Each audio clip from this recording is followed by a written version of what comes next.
இந்திய பட்டதாரிகளுக்கான பெரிய மாநாடு இதுவே முதல்ல நடக்க போகுது.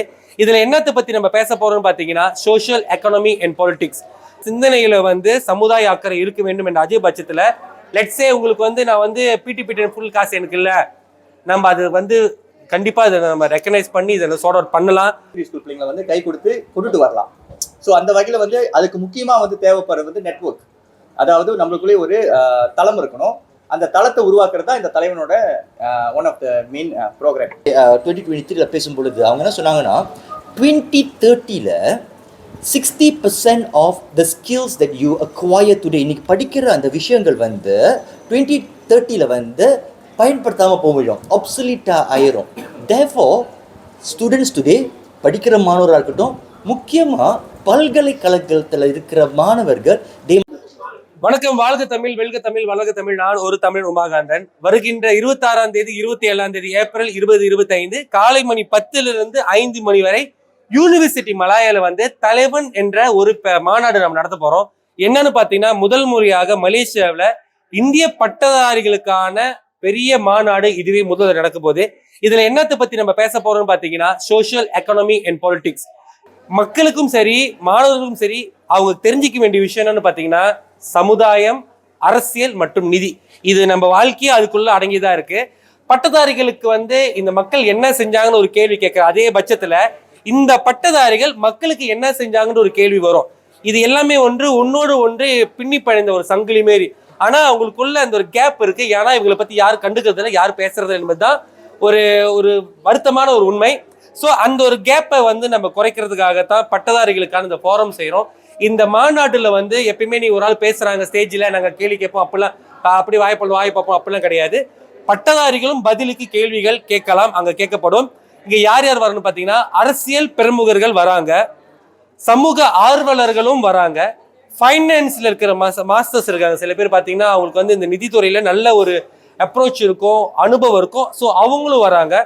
இவங்க கூட பட்டதாரிகளை இணைச்சு பேக்க அவங்களுக்குள்ள ஒரு கருத்தரங்கோ ஒரு கருத்துரையாடலும் ஒரு கலந்துரையாடல் உருவாக்குறதுக்கு தான் இந்த ஒரு மாநாடு நம்ம செய்யறோம்.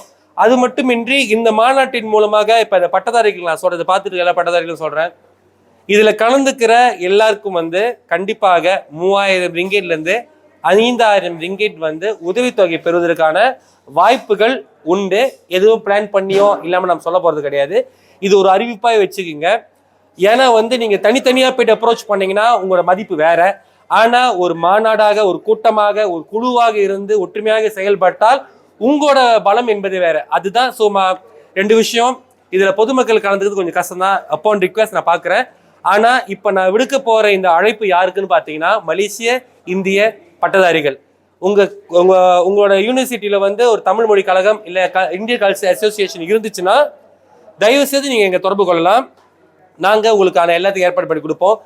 இன்கேஸ் நீங்க இப்ப ஜேபியில் இருக்கீங்க, முலாக்கால் இருக்கோம், பிணையங்கள் இருக்கோம், எங்களுக்கு ஃபண்டு இல்லை, எங்களுக்கு டிரான்ஸ்போர்ட் இல்லைன்னா உங்களுக்கான டிரான்ஸ்போர்ட்டு அதாவது போக்குவரத்து ஏற்படுத்தி கொடுக்கப்படும். நீங்க தங்குறதுக்கான வசதிகள் ஏற்படுத்தி கொடுக்கப்படும். வேற என்னது சாப்பாடு எல்லாமே ஏற்படுத்தி கொடுக்கப்படும். ஏன்னா இது எப்படின்னா ஃபுல்லி நம்ம என்ன எதிர்பார்க்கறோம்னா மக்கள் முக்கியமாக நான் எதிர்பார்க்கறது பட்டதாரிகளோட பங்களிப்பு மட்டுமே.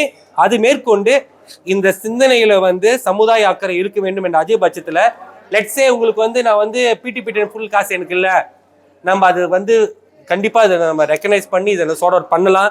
அதே வேலை சில பேர் பாத்தீங்கன்னா படிச்சு முடிச்சுட்டா வேலை இல்லையா, நம்ம சார்ட் அவுட் பண்ணலாம். ஹாஸ்டல் காசு கட்ட முடியல, சார்ட் அவுட் பண்ணலாம். எங்க காசு ரெக்கனைஸ் தான் இல்லை, யூனிஸ் எங்களை ஏமாத்திருச்சு, சார்ட் அவுட் பண்ணலாம். ஏன்னா நிறைய உப்புமா பல்கலைக்கழகங்கள் நிறைய வந்துருச்சு, நிறைய பேர் ஏமாத்தப்படுறாங்க. ஸோ அவங்களுக்காகவும் நம்ம பேசலாம். முதலாவதாக கருத்தரங்களை கலந்துக்குங்க, இந்த மாநாடுல கலந்துக்குங்க. அது மூலியமாக ஒரு பேரவை உருவாக போது அதுக்கும் நான் பட்டதாரிகளை இரு கரம் கூப்பி வர வைக்கிறேன். மீடியாஸ் அவங்கக்கிட்ட நான் கேட்கறதா இது ஏற்பாடு செய்து அதை மாட்டேன் பாருங்க. ஓகே, அந்த வகையில் இந்த நிகழ்ச்சி ஏற்பாடு செய்யறது ஐசெட், அப்புறம் புரட்சி இயக்கம், நம்ம பிஜாபாட் படன மந்திரி பிரதமர் அலுவலகத்தோட ஆதரவோட நம்ம இந்த நிகழ்ச்சி செய்யறோம். ஸோ எந்த யூனிவர்சிட்டியும் no need to worry about that. இது ஒரு கரெக்டா அரசாங்கத்தை எதிர்க்கிறதோ அந்த மாதிரி மைண்ட் செட்டோ ஒன்றும் கிடையாது. அரசாங்கம் அவங்களோட ஆதரவோட தான் இந்த நிகழ்ச்சி நடக்குது. ஸோ தாராளமாக கலந்துக்கலாம். அதுக்கு கிட்டத்தட்ட 500 பட்டதாரிகளுக்கான இட ஒதுக்கீடு அங்கே இருக்கு. இப்போதைக்கு ஒரு 450 பேருக்கு வந்துட்டாங்க. இல்லை இப்போ ஏற்கனவே நாங்கள் லாக் பண்ணிட்டோம். இன்னொரு 50 இருக்கு. எக்ஸ்ட்ரா நாங்கள் இன்னும் கொஞ்சம் பெரிய இடத்த நாங்கள் அட்ஜஸ்ட் பண்ணணும். ஆனா யூ ஆர் ஆல்வேஸ் வெல்கம். த மோர் த மெரியர். எவ்வளவுக்கு எவ்வளவு அதிகமா இருக்கோ அவ்வளவுக்கு நம்ம பலம் அதிகமாகும். முற்றிலும் இலவசம். ஸோ வணக்கம், என் பேர் டிவா சண்முகம். ஸோ சொன்ன மாதிரி ஐசரோட இப்போ இருக்கிற கரண்ட் பிரசிடென்ட் நான் தான். ஸோ இந்த தலைவன் ப்ரோக்ராம், ஸோ இதை பற்றி ஏற்கனவே பேசி டிஸ்கஸ் பண்ணி உமகாந்தன் கூட தான் பேசிக்கிட்டு இருந்தோம். இந்த ப்ராஜெக்ட்ஸ் வந்து லைக் மெயின்லி நான் ஏன் இன்வால்வ் ஆனேன்னா, நான் பார்த்த வரைக்கும் இதுக்கப்புறம் எந்த ஒரு ஃபோரமும் வந்துட்டு இது மாதிரி நடந்ததில்லை. லைக் டைரெக்டாக வந்துட்டு ஒரு லைக் டிபேட்ஸ் இந்த மாதிரி தான் பார்த்துருக்கேன். பட் ஃபோரம் வகையில் வந்துட்டு லைக் இதுதான் ஃபர்ஸ்ட் டைம் நான் வந்து யூனிவர்சிட்டிஸ் கூட இறங்கி இந்த மாதிரி சேருது.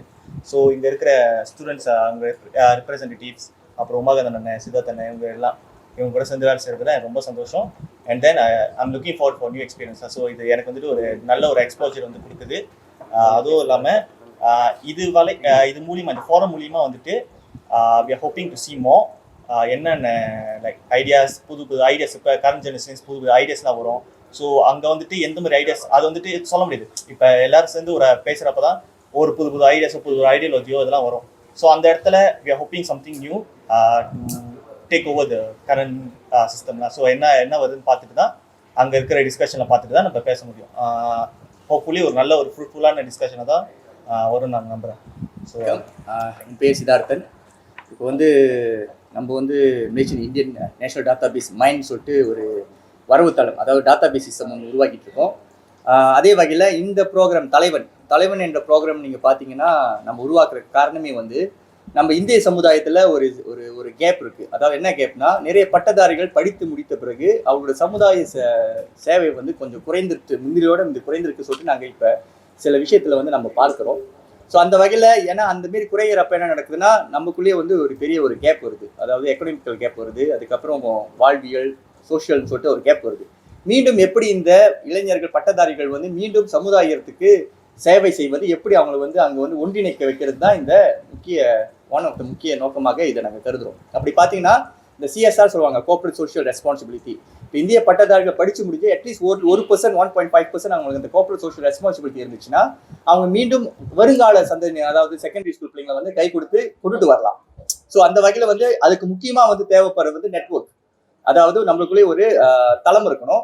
அந்த தளத்தை உருவாக்குறது தான் இந்த தலைவனோட one of the main program. So அப்போ 35 யூனிவர்சிட்டி இருக்கிறப்ப க்ரீம் ஆஃப் த க்ரீம் சொல்லுவாங்க. நம்மளோட நாட்டின் முதுகெலும்பே வந்து பட்டதாரிகள் சொல்லுவாங்க. ஒரு பட்டதாரிகள் பேசினாங்கன்னா 10 பேர் கேட்பாங்க. ஏன்னா அந்த கல்வியோட முக்கியத்துவம், கல்வியோட மரியாதை.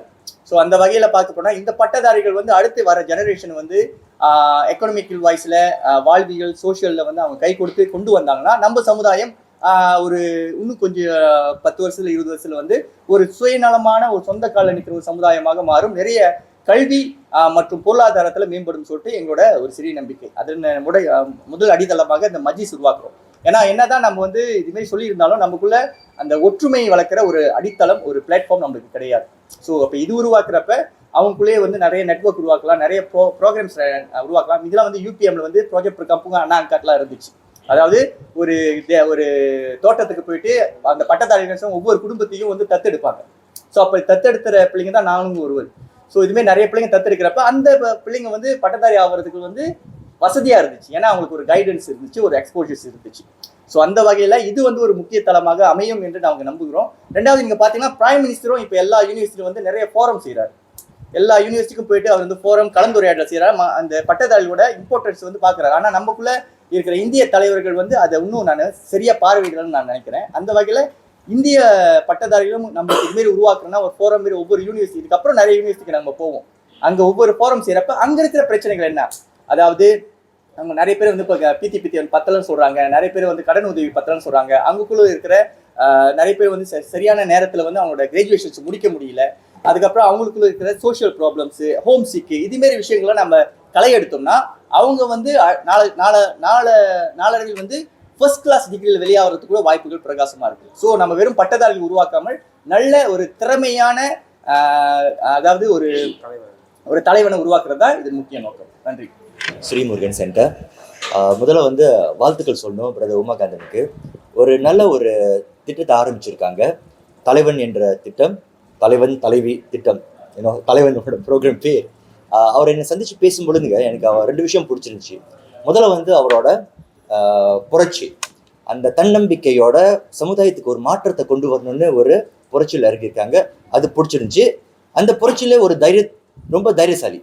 இன்னும் எங்கே உண்மையாக பேசணும், எங்கே தைரியமாக பேசணும், அந்த பயம் இல்லாத ஒரு இந்தியன் ஒரு தலைவர். அவரை பார்த்த அந்த தலைவர் ஒரு தலைவர் ப்ரோக்ராம் செய்யும் பொழுது அந்த கான்செப்ட் பிடிச்சிருந்துச்சு. ரெண்டாவது, யாரை வந்து அவங்க தேர்ந்தெடுக்கிறாங்கன்னா பல்கலைக்கழக மாணவர்கள். இன்னைக்கு எஸ்எம்சியில் பார்த்தீங்கன்னா ஒரு 43 ஆண்டுகளாக வந்து நம்ம செஞ்ச ஒரு விஷயம் வந்து மாணவர்கள் இன்னைக்கு வந்து ஒரு இந்திய சமுதாயம், இந்திய குடும்பம் வந்து அந்த ஏழ்மை சூழல்ல இருந்து வெளியே வருதா இருந்தால் எங்களோட நம்பிக்கை வந்து கல்வி ஒரு மிகப்பெரிய ஆயுதம். அந்த கல்வியை கொடுத்தா அவங்க அந்த குடும்பத்தோட வாழ்வு நல்லா இருக்கணும். அது ஒரு 43 ஆண்டுகள் செஞ்சுட்டு இருக்கோம் பாருங்க. எஸ்எம்சி நிறைய திட்டங்கள், ஒவ்வொரு குடும்பத்துல ஒரு பட்டதாரி, அதுக்கப்புறம் பாத்தீங்கன்னா ஒரு குடும்பத்துல ஒரு மருத்துவர் உருவாகணும், ஒரு குடும்பத்துல ஒருத்தர் வந்து போய் வெளியூர்ல போய் படிச்சா அந்த குடும்பத்துல வந்து வெளியூரோட குளோபலைசேஷனோட மைண்ட் செட் கொண்டு வரணும்னு சொல்லிட்டு நிறைய திட்டங்கள். இன்றைய காலத்துல பாத்தீங்கன்னா பல்கலைக்கழக மாணவர்கள், if you see new economic world economic ஃபாரம்ல வந்து 2023 பேசும் பொழுது அவங்க என்ன சொன்னாங்கன்னா 2030 60% of the skills that you acquire today, இன்னைக்கு படிக்கிற அந்த விஷயங்கள் வந்து 2030 வந்து பயன்படுத்தாம போயிடும், ஆப்சலீட்டா ஆயிரும். தேர்ஃபோர் ஸ்டூடெண்ட்ஸ் டுடே, படிக்கிற மாணவராக இருக்கட்டும், முக்கியமா பல்கலைக்கழகத்தில் இருக்கிற மாணவர்கள் they must acquire new skills. இந்த மாரி விஷயங்கள் வந்து அவங்களுக்கு சொல்லும் பொழுது, நான் பல்கலைக்கழகத்துக்கு வந்துட்டேன், இதோட என் வாழ்க்கை சிறப்பாக இருக்கும்னு நினைச்சாங்கன்னா they will be cheated or disappointed when they graduate. இந்த ப்ரோக்ராம் மூலியமா நல்ல தலைவரை உருவாக்கலாம். தலைவர் மட்டும் just not leadership, acquiring skills that will take these leaders forward. And very important, நம்ம சகோதரர் சித்தார்த் சொன்ன மாரி அவங்களுக்கு வந்து அந்த சமுதாய பற்றம் கொடுக்கணும். நீ சமுதாயத்துக்கு நீ உதவி செஞ்சா அந்த சமுதாயம் நல்லா இருக்கும், சமுதாயம் நல்லா இருந்தா நாடு நல்லா இருக்கும், நாட்டுல ஒவ்வொரு இந்தியனும் தன்மானத்தோட வாழ்றதுக்கு இந்த தலைவன் ஒரு அஸ்திவாரமா இருக்கணும்னு ஒரு நம்பிக்கையோட we have Sri Murugan Center is giving our support to Brother Umagandan to run this Taliban program. Thank you.